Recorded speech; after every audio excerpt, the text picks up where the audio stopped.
প্লাবিত হয়েছে ফসলি জমি, বাড়ির উঠান, গ্রামীণ সড়ক আর নিচু এলাকা তলিয়ে যাচ্ছে পানিতে।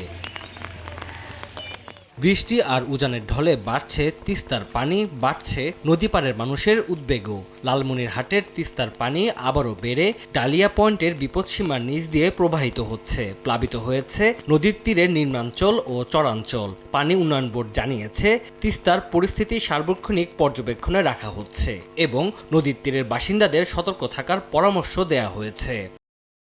আগামী 48 ঘন্টায় দেশে এবং উজানে ভারী বৃষ্টিপাতের কারণে তিস্তা নদীর পানি বিপদসীমার কাছাকাছি বা উপর দিয়ে প্রবাহিত হতে পারে। পানির এই উঠানামার কারণে বেশ কিছু ঝুঁকিপূর্ণ পয়েন্ট রয়েছে, আমরা সার্বক্ষণিক মনিটরিং এ রেখেছি।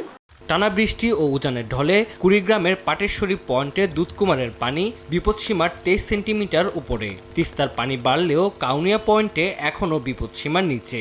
বেড়েছে ব্রহ্মপুত্র ও ধরলার পানিও। নদী অববাহিকার নিচু এলাকা, চরাঞ্চল সহ ফসলের জমি প্লাবিত হয়েছে।